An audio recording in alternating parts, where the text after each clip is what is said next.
There is a theory that claims the sinking of the Titanic was a completely planned act.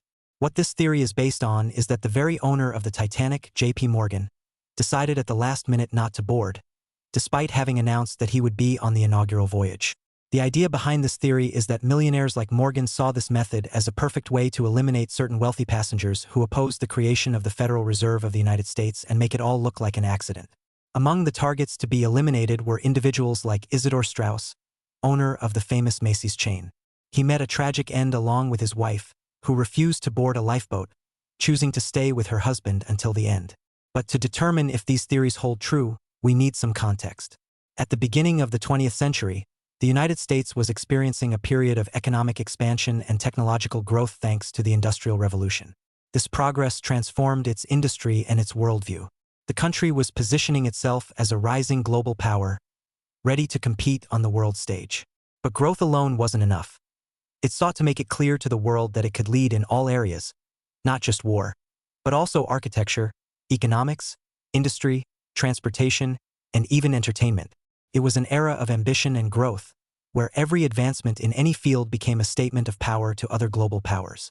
Amid this competition to see who could do more and better, a very specific front emerged: transatlantic travel. At this time, travel by ship and train dominated for long distances, as commercial airline flights as we know them today were still just an idea. Thus, the most widely used mode of transportation, for both the upper and lower classes, was ships, which allowed many people to travel long distances. Among the most popular and lengthy routes were those from Europe to America. For this reason, there was an increasing need for more and better ships, sparking a competition. The British built luxurious, high-speed ships like the Lusitania and the Mauretania.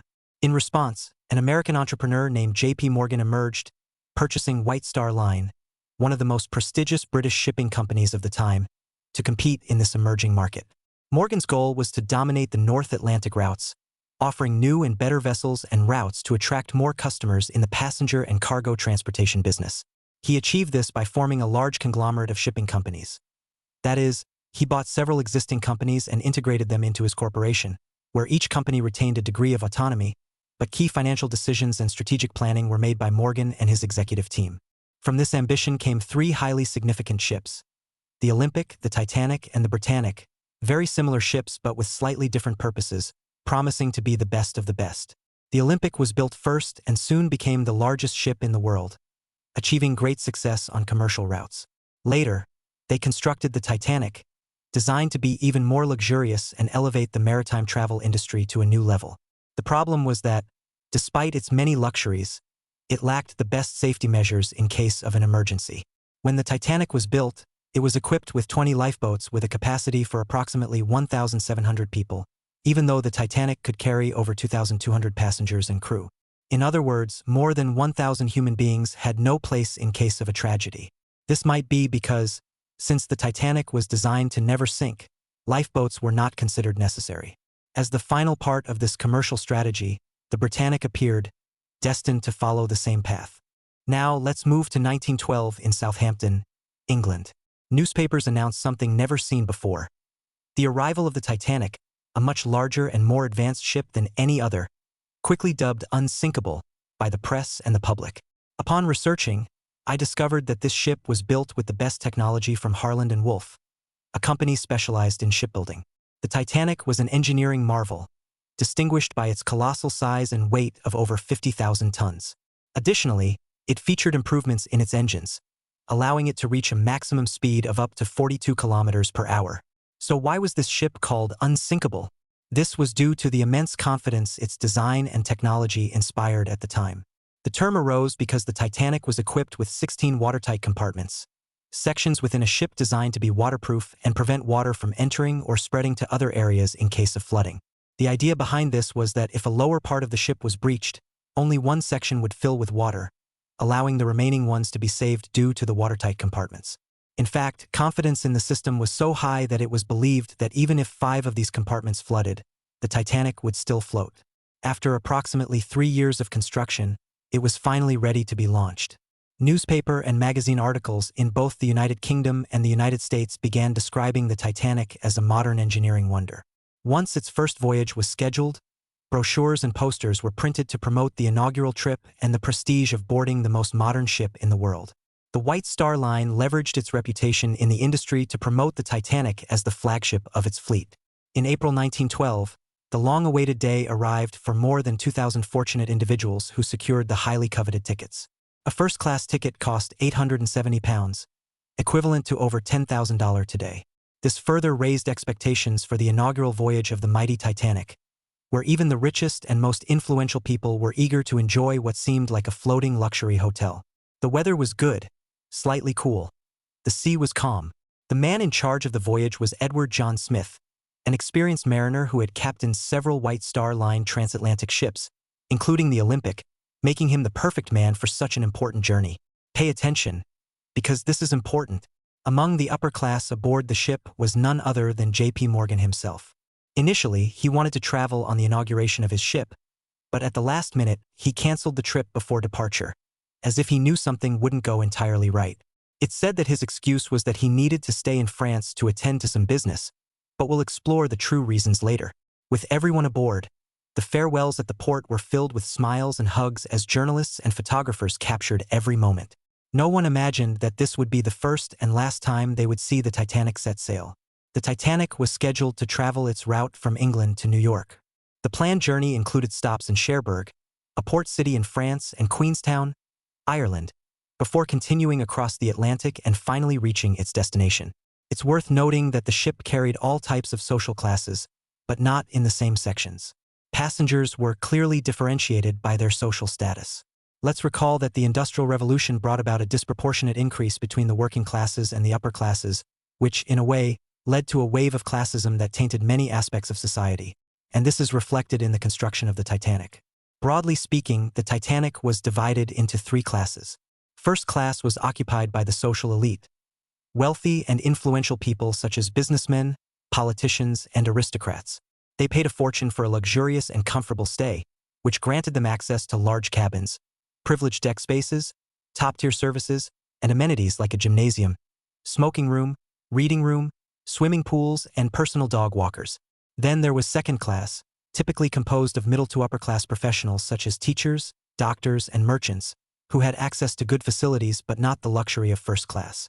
Lastly, there was third class, also known as steerage, occupied mostly by immigrant workers and peasants with their families.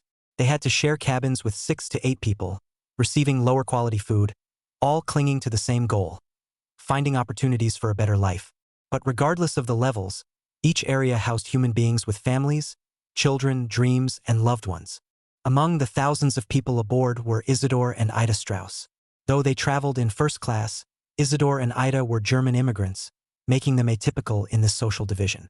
While delving into the lives of this couple, I discovered that Isidor emigrated seeking opportunities and eventually became a renowned businessman and philanthropist, owning the famous Macy's chain in the United States. At age 23, he met Ida, a young German immigrant who, like him, was seeking a new life in America. They met through a mutual friend and, after a brief courtship, married. From then on, their bond grew and strengthened, resulting in 7 children and an unbreakable loyalty until the end, as we will sadly see later. As soon as the ship set sail, everything was joy and fun. Upper-class families could enjoy the luxurious amenities, while those in lower classes settled in as best they could. Though the differences in travel quality were significant, all aboard were headed for the same fate: death. For days after departure, the area the Titanic was scheduled to navigate became dangerous due to the breakup of a glacier in Greenland, which had traveled thousands of kilometers from the Arctic Circle. This was unusual, as icebergs typically melt during the journey, but in this case it didn't. Despite being far from its origin, it still weighed millions of tons and was approximately 20 times larger than the ship. It's important to note that not all icebergs are the same. There are different types, but one is particularly dangerous, those containing sediments inside, giving them a dark tone. These icebergs pose a significant threat because they blend into the darkness of the water and the night sky, becoming nearly invisible to the naked eye. Now, imagine being in the vastness of the ocean, sailing in the middle of the night. Suddenly, a sailor aboard the Titanic remarks that he has spotted one of these icebergs, almost impossible to distinguish. However, the lack of binoculars on the platform at the mast causes his warning to lose weight with the ship's officers. Meanwhile, another ship sends a warning about a vast iceberg field, But this message never reaches the Titanic. Shortly after, another vessel issues the same warning, but this time it is ignored by the crew. After this, the Titanic sailors finally realize the danger, but it's too late.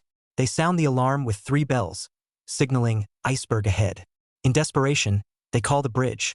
The engines stop, and they attempt to reverse while the supposedly sealed compartment doors are prepared for a possible impact. A few minutes later, a sound that should never have been heard, a loud, erratic crash, opens a breach in the hull, and water begins to flood the compartments. The problem is that these compartments aren't sealed at the top, triggering a domino effect that affects the rest of the boilers. On the bridge, there seems to be no panic, as the ship remains calm. However, they quickly send an engineer to inspect the hull and assess the damage. After a few minutes, the engineer returns with alarming news. 5 watertight compartments are compromised, and the Titanic can only float with a maximum of 4 flooded compartments. At that moment, Smith realizes that sinking is inevitable and that the ship has only a few hours left. Without showing desperation, he begins issuing clear and direct orders. He instructs the engines to stop and the watertight doors to close. Though he knows this will only delay the tragedy, it won't prevent it.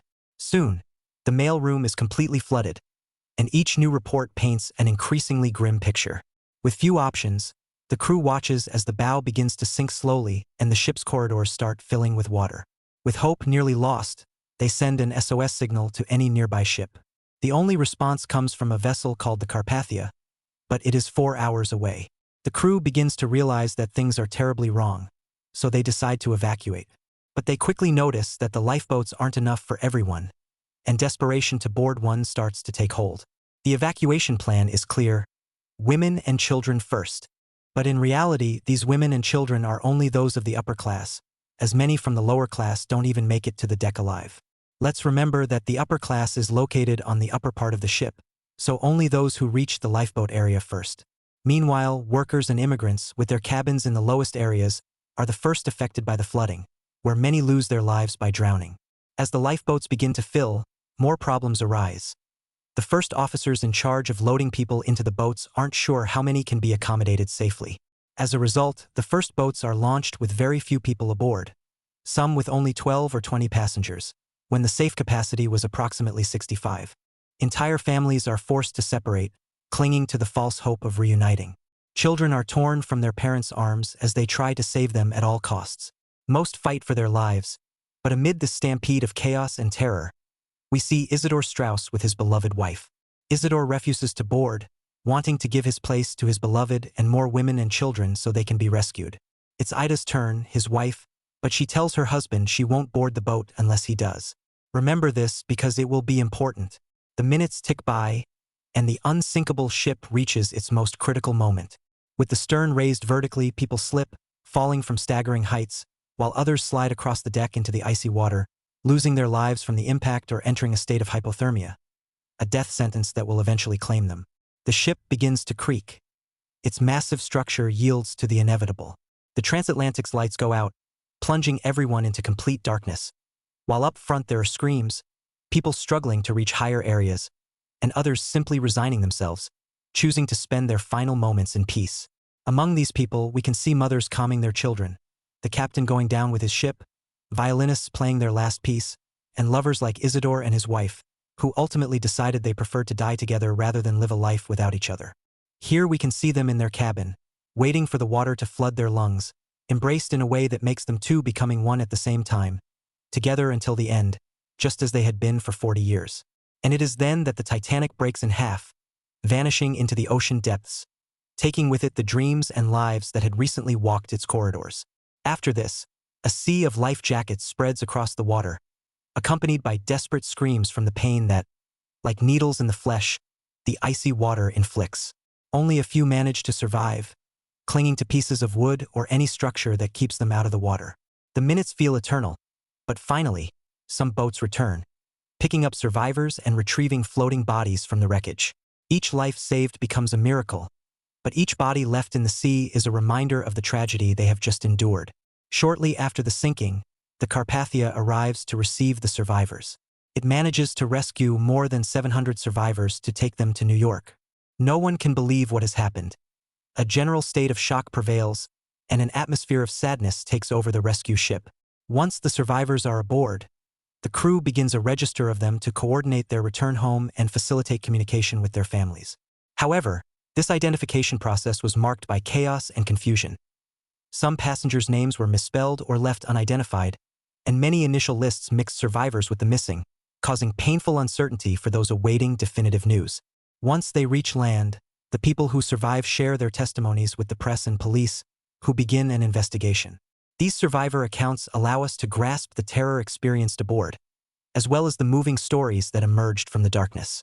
Among these individuals stands out the Strauss family's maid, who was on board and witnessed the couple's final moments. But though the lives of the Strauss ended in that sinking, their love story did not die there. It transcended this event in an incredible way. I'll tell you more about that later. As a result of everything that happened, investigations began in both the United States and the United Kingdom to understand the causes of the disaster and prevent similar tragedies in the future. Investigations that, over time, sparked conspiracy theories we will soon address. In the United States, more than 80 witnesses were questioned. Topics included the Titanic's speed before the accident, ignored iceberg warnings, and the insufficiency of lifeboats. The investigation also highlighted the crew's lack of training and the chaotic management of the evacuation. In the case of the United Kingdom, the inquiry was more thorough. It pointed out the failure of the watertight compartments, which weren't raised high enough to prevent total flooding. Additionally, it was revealed that the steel used in the Titanic's construction was of lower quality, making it more prone to fracturing upon impact. This combination of technical factors and human decisions contributed to the disaster. After the tragedy, and to avoid repeating such an event, significant improvements were made to ship safety measures. A clear example is the modification of British regulations. Previously, only a minimum number of lifeboats was required based on the ship's tonnage, without considering the number of people aboard. With the Titanic disaster, the industry set aside aesthetic concerns and began prioritizing safety. Moreover, these investigations led to important changes in wireless communication practices. There are some theories suggesting that the ship sinking was a planned act, and here are three that seem to make the most sense. The first theory is quite serious and proposes that the sinking of the Titanic was a deliberate act to eliminate certain wealthy passengers who opposed the creation of the Federal Reserve of the United States. This theory stipulates that figures like J.P. Morgan orchestrated everything with the intention of getting rid of influential millionaires like Isidor Straus, among others, who supposedly opposed the Federal Reserve's creation. This is fueled by the fact that Morgan canceled his Titanic trip at the last minute without an apparent reason. The story sounds like a perfect conspiracy plot. Powerful interests, suspicious decisions, and a tragic outcome. Though the theory is intriguing, the reality is that there is no conclusive evidence to support it, but it reminds us how mystery and tragedy often fuel the imagination. A second theory suggests that the White Star Line, in desperation to avoid losses, swapped the names of the Titanic and the Olympic. The idea was simple. After the Olympic suffered several accidents, repairing it became very costly. So, in a calculated move, they decided to send it in poor condition under the Titanic's name and collect the insurance if something happened. Was it really like that? For example, photos of the famous Olympic staircase survive, while the Titanic's was never recorded. But this is just a theory. So what happened to J.P. Morgan? The reality is that, after the Titanic's sinking, Morgan suffered no personal losses.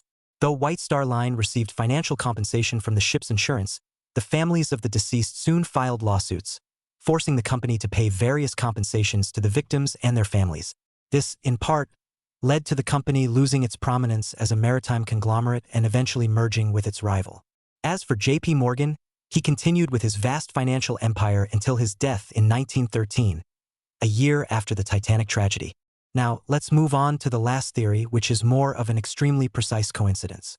This coincidence bears the name of a book, Futility, or The Wreck of the Titan, written by Morgan Robertson in 1898, 14 years before the Titanic sinking. In this novel, the story is told of a gigantic transatlantic ship, the Titan, considered unsinkable, which, on its inaugural voyage, strikes an iceberg in the North Atlantic and sinks, losing many lives due to a lack of lifeboats. The similarities between the Titan and the Titanic are striking. Both ships are described as the largest and most luxurious of their time, with a limited number of lifeboats and traveling at high speed. This book has been the subject of numerous discussions, as it seems to have predicted with precision what would happen years later. However, there is no evidence that Robertson had privileged information. Rather, It is believed that his knowledge of the industry and trends of the era led him to imagine a scenario that ultimately came true. And now, I'll tell you what happened in the end with the bodies and souls of the Strauss. Days after the accident, and once in New York, Isidore Strauss's body is found and later buried in Woodlawn Cemetery in the Bronx. In contrast, Ida's body was sadly never recovered. Despite this, I like to believe that, though they are no longer physically together in this world, they surely continue hand in hand in another life. This thought came to me when I learned what is written on their mausoleum, an inscription that touched the deepest fibers of my heart and, surely, of anyone who hears this story. The inscription reads something like this: "Many waters cannot quench love, nor can rivers drown it." This phrase is from the Song of Songs, a book in the Old Testament of the Bible, traditionally attributed to King Solomon. It is a series of poems expressing the love between a couple. Shortly afterward, the city of Manhattan decided to rename the park at the intersection where the Strauss lived to Strauss Park in their honor. And just behind the memorial, there is a biblical quote: "In life and in death they were not divided." Well, after seeing this story, I'd like to know what you think about the theories I mentioned. Do you believe the Titanic sank because of the iceberg or something much more complicated than that? I'll read your comments.